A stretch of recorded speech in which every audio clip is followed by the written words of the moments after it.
Welcome to Paskvan Podcasts. Please like, subscribe, and comment. It really helps this channel. Tonight, we are stepping away from our world and plunging directly into another one.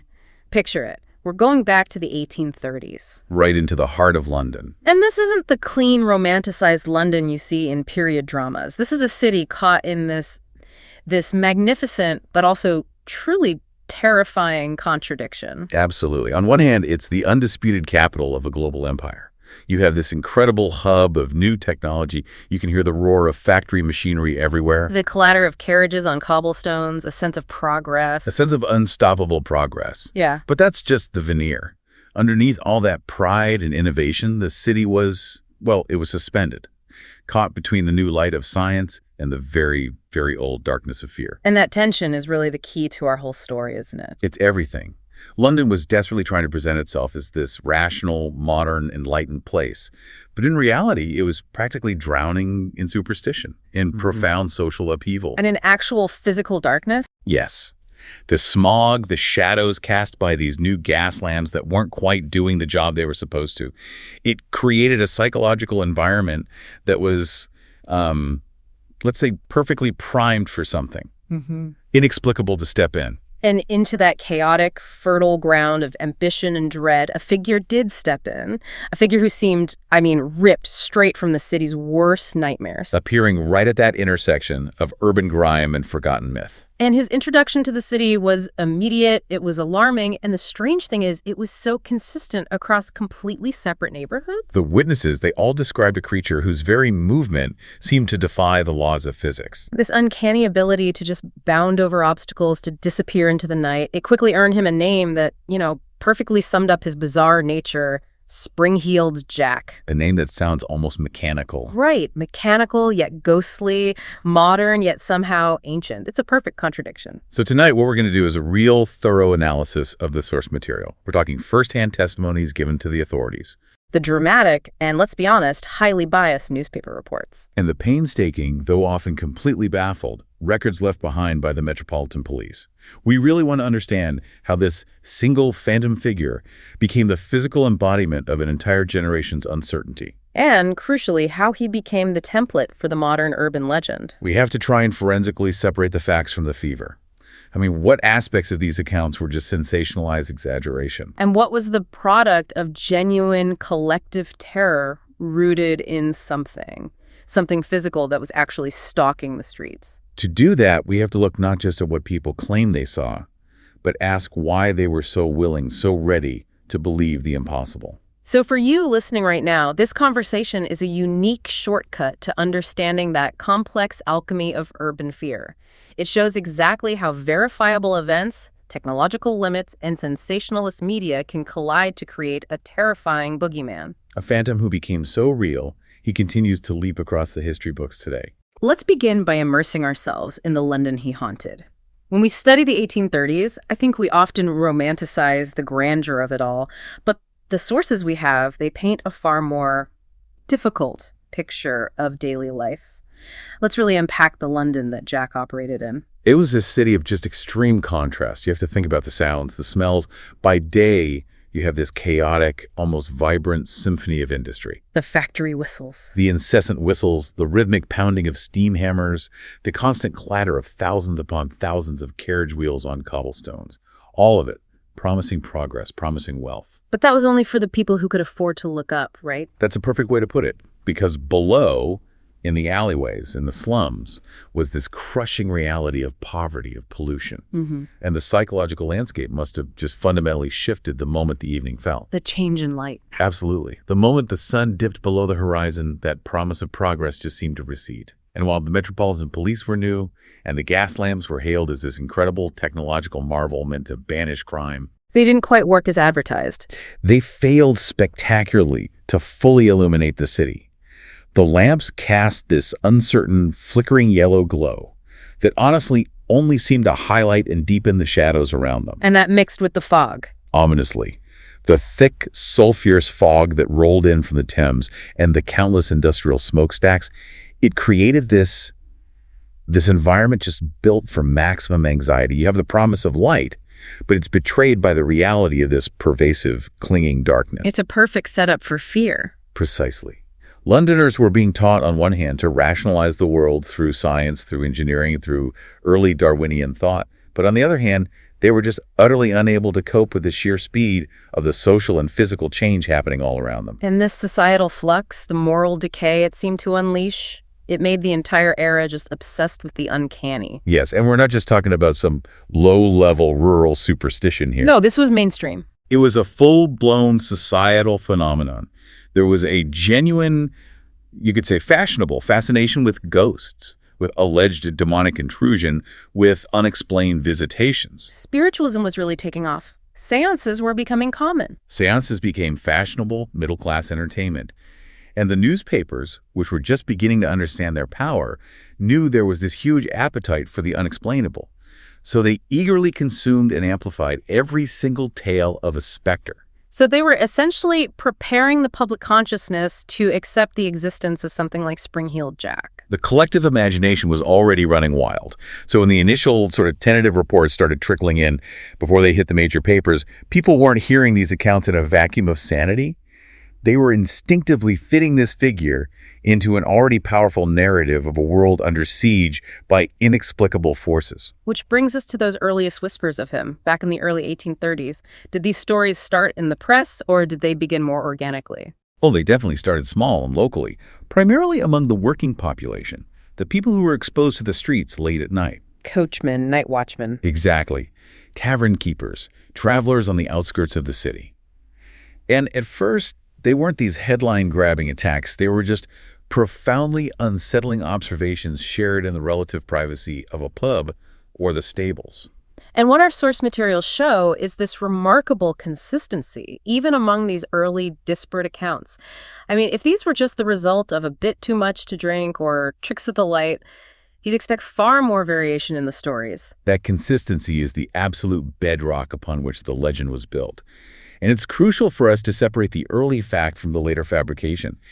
People, time and again, reported a tall figure who was not running fast, but leaping impossibly high. How high were we talking? Witnesses described him clearing massive hedges, 6-foot-high brick walls, and even getting up onto rooftop ledges with what they could only describe as unnatural ease.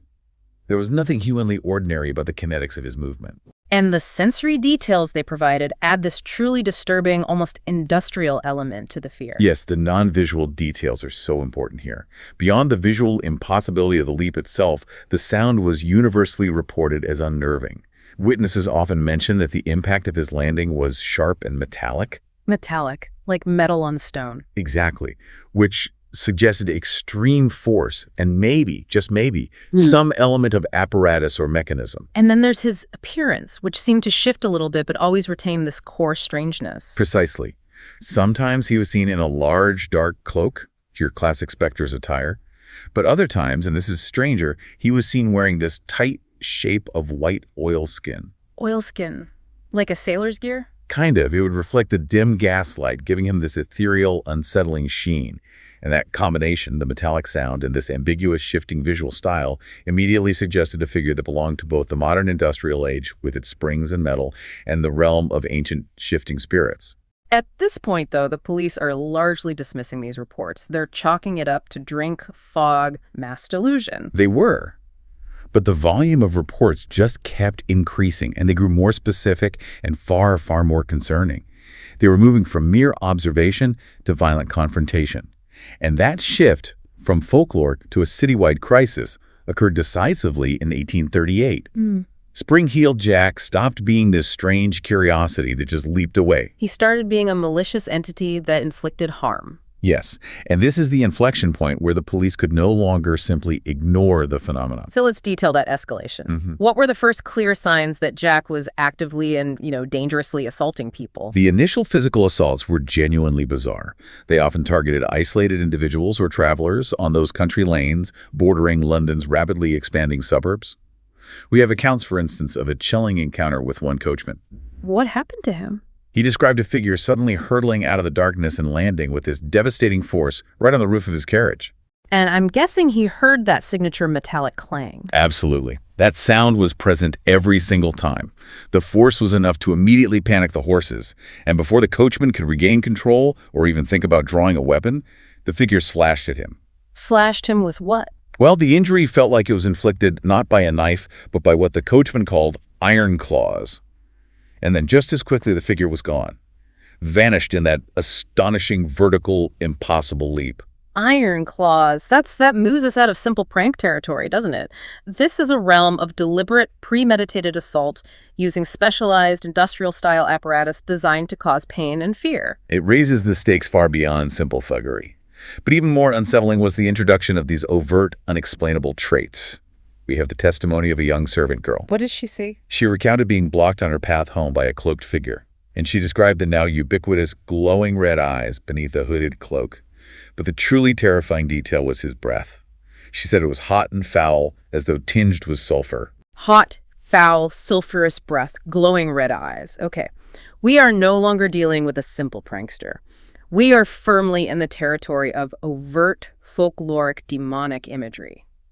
It places Jack completely outside the scientific purview of the police.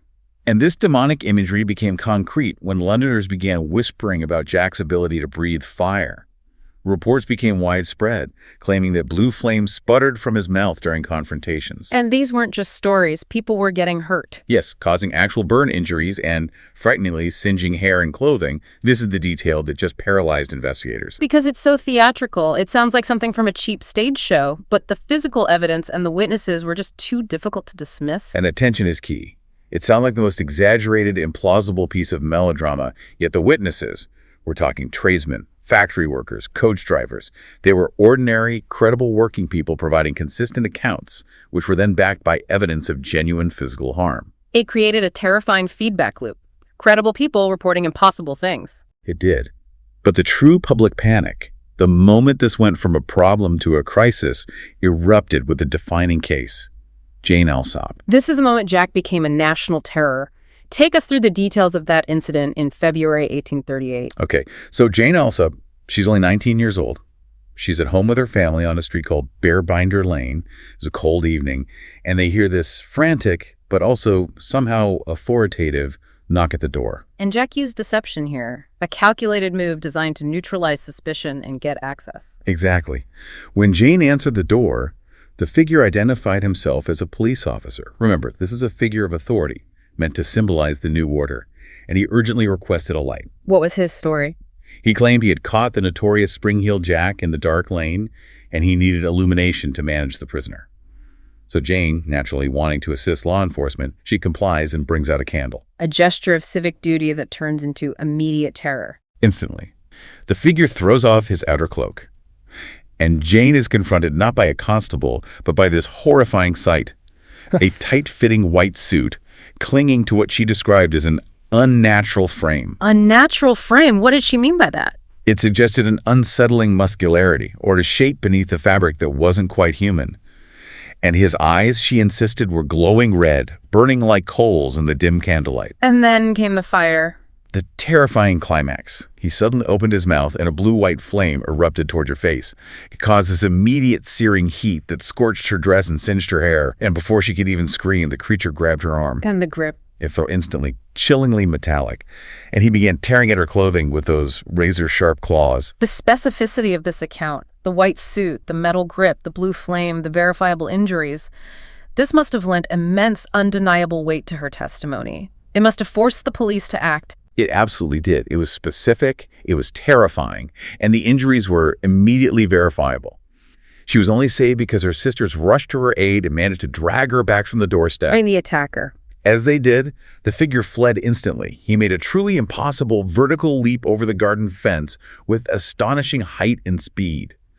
The family was left hysterical, but their account was consistent, and it was backed up by physical evidence. And before the shock of the Alsop case could even subside, the city was rocked by a second major incident, this one involving Lucy Scales. The Scales incident provided corroboration just a few days later. It shifted the panic from a localized terror to a genuine citywide crisis. Lucy was walking home through the notorious narrow lanes of Limehouse with her sister Sarah. And again, the setting is vital. Quiet streets, dim, unreliable gaslight. The perfect stage for an ambush. How is this attack different from what happened to Jane Alsop? It was quicker, perhaps more targeted. A tall, dark-cloaked figure materialized suddenly from an alley. This time, there was no deception. The assault was immediate. The blue flame again. A blue flame expelled directly into Lucy's face. She immediately fell into what her sister described as violent spasms and collapsed in terror. And the vanishing act was just as swift. Instantaneous. By the time Sarah Scales could even react, the figure was already gone. This incident, defined by the blue flame and the figure's complete, immediate vanishing act, cemented Spring-Heeled Jack in the public imagination. These two attacks, back to back, provided what Londoners saw as definitive proof that a terrifying, quasi-supernatural entity was stalking their city at night. So, following these sensational attacks on Alsop and Scales, the Metropolitan Police, a relatively new force at this time, they found themselves in this unprecedented and frankly impossible position. It was an operational nightmare for the police commissioner. I mean, they were being tasked with hunting a figure who seemed to defy not just ordinary criminal law, but the laws of nature itself. And what were the officers thinking privately? Privately, many of the high-ranking officers doubted the glowing eyes and the fire breathing. They were leaning heavily toward a theory of mass hysteria fueled by the sensationalist press. But they couldn't just ignore it. They absolutely could not. The sheer volume of corroborating reports and, more importantly, the verifiable physical evidence of assault meant they had to take it seriously. They had to investigate a phantom. The strength of their entire case really rested on the credibility of the victims. Indeed. And Jane Alsop's testimony was crucial. She was visibly traumatized. She bore physical burn marks and scratches that were completely consistent with her detailed description. And she repeated her story. The claws, the white suit, the massive leap, with what the investigators noted down as clarity and consistency. Her description was too specific to be dismissed as just a mugging or some kind of hallucination. Far too specific. And then you have the Scales case supporting it. Right. Lucy's sister, Sarah Scales, she provided a remarkably calm and precise account of the cloaked figure and the blue flame. And crucially, the patterns of scorching on Lucy's skin were examined by a doctor and found to corroborate her claims of having been exposed to an intense, localized heat source at very close range. And we also know the police didn't just talk to the victims. They cross-examined dozens of other Londoners. Oh, they did a tremendous amount of footwork. They interviewed lamplighters, night watchmen, coachmen from all across the city. And the reports they gathered were highly consistent. Shadows darting across rooftops at incredible speed, the unmistakable sound of scraping metal just before a leap, and figures bounding over impossibly high walls. So the police had verifiable physical evidence of assault, Backed by consistent, though impossible, eyewitness testimony about the perpetrator's abilities. So they were forced to try and find a rational human explanation, which led to a series of, well, technical theories that ultimately just fell apart. They did. Let's start with the most famous one, the mechanical gimmick, the spring-loaded boots theory. This was the immediate go-to for engineers and rational thinkers trying to debunk the supernatural claims. The hypothesis was that a man, probably wealthy and eccentric, was using some kind of sophisticated mechanical footwear. Involving compression springs or levers, something like that. Exactly, to generate those enormous vertical leaps. Yeah. And the metallic sound that so many witnesses reported seemed to support this mechanical idea. But wait a moment. Let's really get into why this theory failed, technically speaking. What were the engineering capabilities in the 1830s? And that is the essential point of failure. Engineers of the time quickly scoffed at the idea for two fundamental reasons: materials, science, and kinetic energy management. Okay, break that down for us. Firstly, the alloy technology available in the 1830s, mostly early forms of steel and iron, was just too heavy. To generate enough spring force to propel a grown man 8 to 10 feet into the air would require springs so large and heavy that they would make movement laborious, not effortless. And secondly, and this is more critical, the problem isn't getting off the ground. It's landing. It's the safe deceleration, exactly. Even if he could launch himself landing from a height of 8 or 10 feet without sophisticated hydraulic or pneumatic dampening, which was technology that was simply unavailable then, would result in catastrophic injury. Broken ankles, shattered knees. The spine. Witnesses reported Jack landing safely and then immediately taking off again, performing multiple impossible feats in rapid succession. The physics just did not align with the reports of repeated, successful, and swift escapes. So the mechanical theory fails on both weight and safety. What about the other impossible trait, the fire breath? The fire breath mechanism was also scrutinized by the police and by lay chemists. Victorians were familiar with pyrotechnic displays. Stage performers often used tricks involving chemicals like phosphorus, which ignites on contact with air, or a combination of sulfur and specific salts to create controlled bursts of color. But could a trick like that be performed in such a sudden, violent manner? It was deemed highly improbable under the circumstances that were being reported. To generate a flame hot enough to scorch fabric, as Jane Alsop experienced, but controlled enough not to immediately immolate the perpetrator, all while coordinating massive physical exertion and evasive maneuvers. It just seems practically impossible for a lone human prankster. It does. The need to carry flammable liquids or powders and the requirement for some kind of precise protective mouth apparatus that would withstand the heat made this aspect defy any simple rational explanation. So with the technical explanations failing, the police turned to the most viable human suspect, the aristocratic prankster theory. And that focused on one man in particular, the notorious Marquess of Waterford. The Marquess was, for many investigators and certainly for the public, the leading human candidate. And his profile fit the psychological framework perfectly. He was infamous throughout London for his extreme eccentricity, heavy drinking, and enormous wealth. And this deliberate, malicious penchant for seeking amusement at the expense of others. Especially watchmen and vulnerable women. He had the wealth and the social immunity because of his status to orchestrate these elaborate, costly hoaxes and escape any immediate repercussions. Give us some insight into his known behavior, just to establish how much he enjoyed chaos. The Marquess was a one-man crime spree. His recorded pranks were legendary. He was known for forcibly painting the doors and railings of homes along entire streets. Just for fun? Just for fun. He would frequently vandalize public statues and signs. Famously, he once kidnapped a watchman and hid him in a barrel. He also engaged in what they called knocker-offs, tearing door knockers off homes throughout the night, purely for sport. He was precisely the sort of chaotic figure who would find inflicting citywide terror an amusing pastime. With such a perfect psychological suspect, why did the theory ultimately fail to provide any closure for the police investigation? Because even the Marquess, for all his eccentricity and resources, seemed physically incapable of the repeated, consistent, impossible feats that were attributed to Jack. So he might have had the motive, but not the means. Exactly.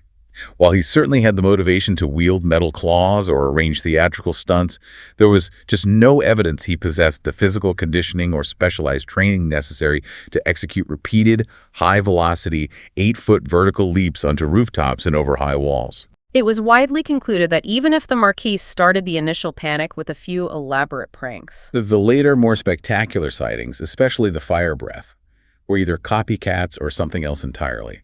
The legend had outgrown its human origins. And this inability to contain Jack within any rational, technical, or human framework brings us to the profound societal context. Jack clearly resonated with much deeper social anxieties than just a fear of crime. He became the perfect manifestation of the city's existential dread. London in the 1830s was grappling with the extreme side effects of industrialization. Crime was soaring in these newly formed slums, the class divide was toxic, and pollution was literally choking the city. There was a genuine, visceral sense of moral anxiety. Yes, that the city's rapid, uncontrolled expansion was unleashing unseen, sinister, perhaps even punitive forces. So Spring Heel Jack became this terrifying, tangible symbol for all these intangible fears of urban decay and chaos. He was the embodiment of the breakdown of urban order. He lurked in the manufactured fog. He preyed specifically upon the vulnerable. He mocked the authority of the newly formed Metropolitan Police. And most powerfully, he defied the established laws of nature and science upon which the Age of Enlightenment was built. He symbolized the terrifying fear that London's rapid, arrogant growth had opened the door to forces, be they human or supernatural, that no scientific explanation or police force could control or even adequately define. A key factor in Jack's astonishing longevity and his transformation from a local incident to a global legend is that he never settled into a singular, easy-to-identify description. Right. It was the ambiguity, the blatant contradictions in the sightings that allowed the legend to adapt and spread and survive. Let's examine that blurring description. For a figure that terrorized the capital, why was there such inconsistency in what witnesses claimed to see? The variation is extreme.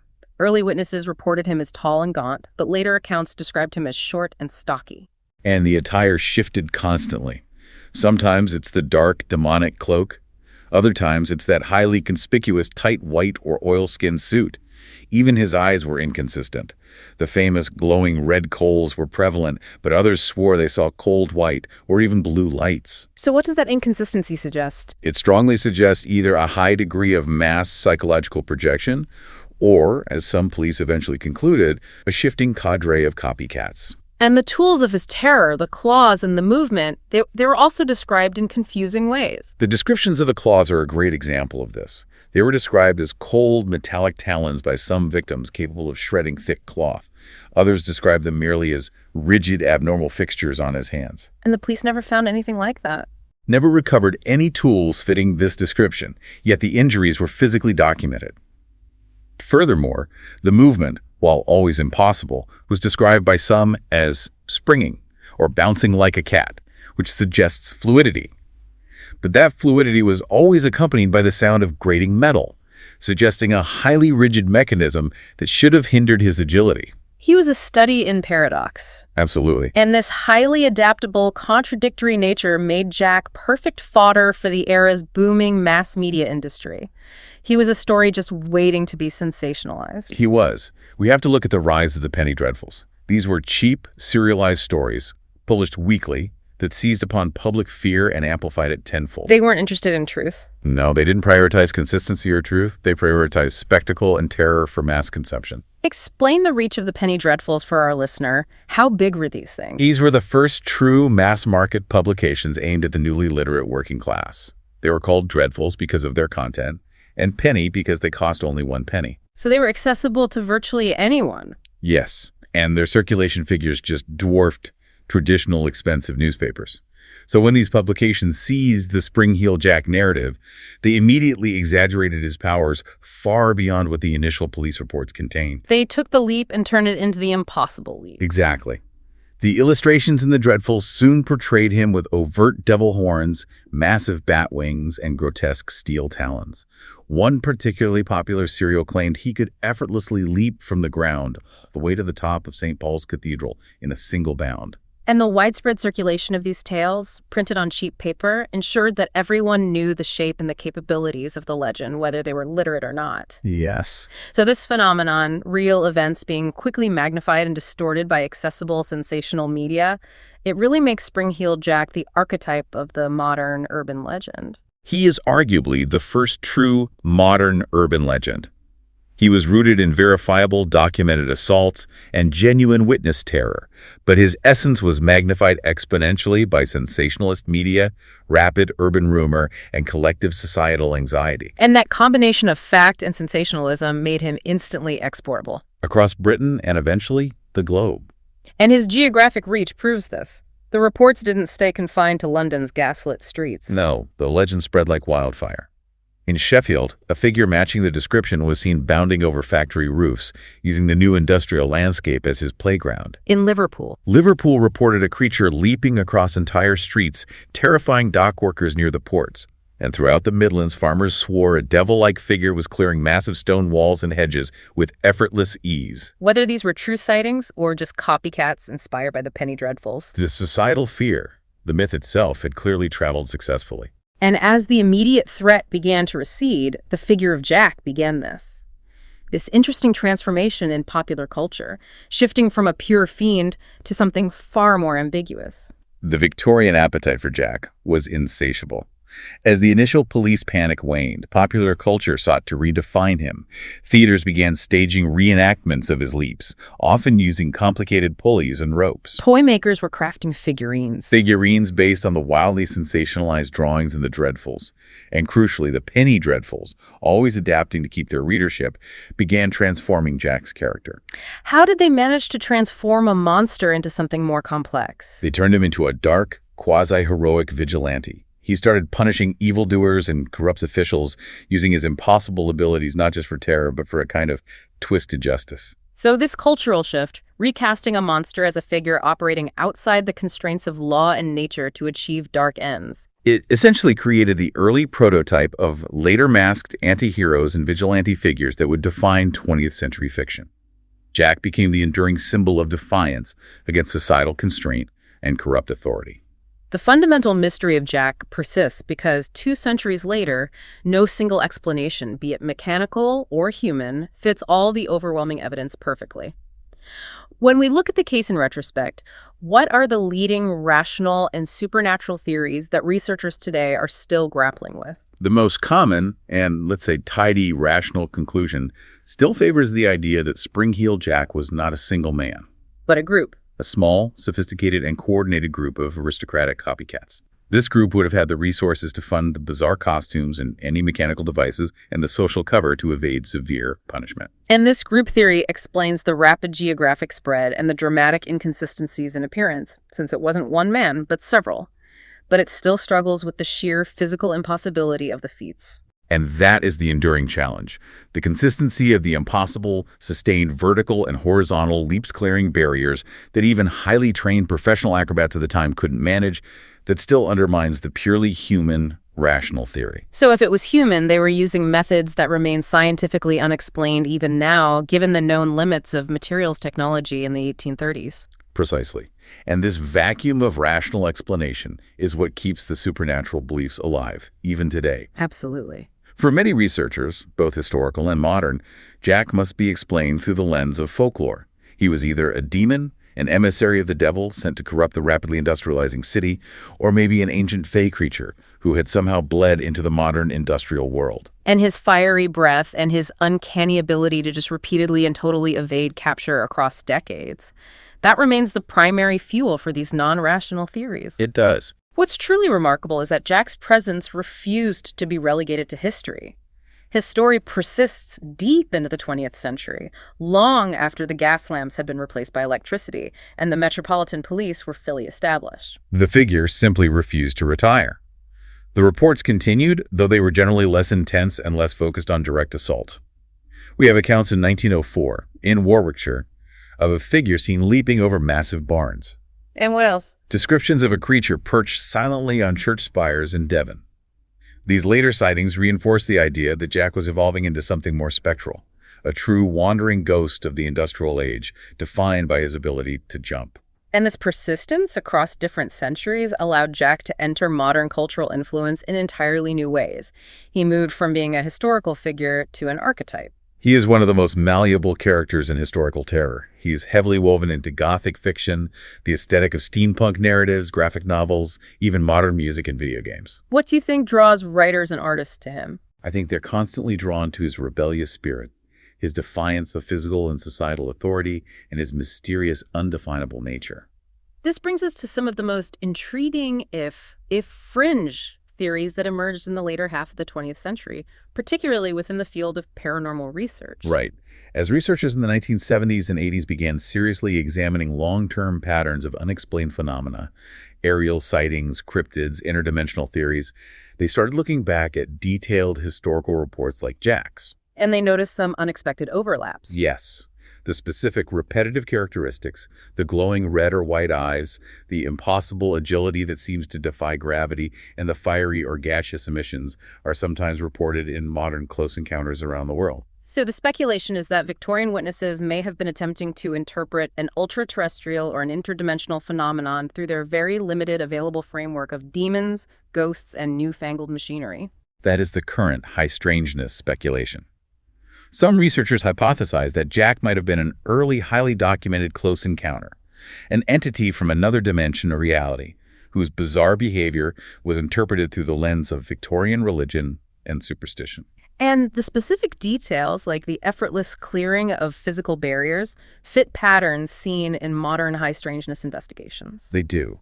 And this ties into a very specific concept used by researchers: the window area. Explain that for us. Spring-Heeled Jack might fit into the concept of a window area. This is a place often geographically stable over centuries where unidentifiable phenomena, be it strange creatures, unidentified aerial events, or unusual entities, seem to persistently cluster across different eras. So regardless of the theory, human prankster, demon, or ultra-terrestrial visitor, the key to his enduring appeal lies in the power of the unresolved. Why does Spring-Heeled Jack, above all other Victorian urban legends, continue to terrify? He endures because his legend is too adaptable, too ambiguous, and perhaps Most crucially, he was never captured. He was never definitively identified, and he was never fully explained. He existed and continues to exist in that perfect liminal space. Humanoid enough to be terrifyingly relatable, Yeah. yet monstrous enough to defy all rational analysis. He is ultimately the enduring metaphor for a society attempting to cope with change. He remains a potent symbol. He embodied the collective anxieties of a population facing urbanization and technological advancement that felt almost frighteningly fast and uncontrollable. He is the shadow, the literal boogeyman that science, the bright new gas lamps, and the entire Metropolitan Police Force ultimately could not banish or explain away. We've journeyed tonight from the first whispered tales among London coachmen to Spring-Heeled Jack's current status as a global urban legend studied by folklorists and paranormal researchers alike. And what we've seen is just a powerful case study in the creation of collective terror. Absolutely. The core takeaway is how acute social fear, the limitations of technology in the 1830s, and the sensational machinery of emerging mass media combine perfectly to forge a boogeyman who still leaps in the public imagination. And because every technical explanation failed and every police investigation stalled, his story remains forever suspended between history and myth. That unresolved nature allows him to adapt and terrorize generation after generation, fitting into whatever anxieties the current society holds most dear. It makes us turn our attention to the present. It should. Spring-Heeled Jack challenges us to seriously consider our own time. What are the modern equivalents? What are the figures or the unexplained phenomena that personify our deepest, most unexplained urban anxieties today? The things that defy easy explanation and thrive in the gray areas between verifiable fact, digital misinformation, and collective fear. The unexplained figure that leaps out of the darkness and mocks our modern technological competence. We still have our jacks, and until we fully understand the mechanism of collective fear, they will continue to find us.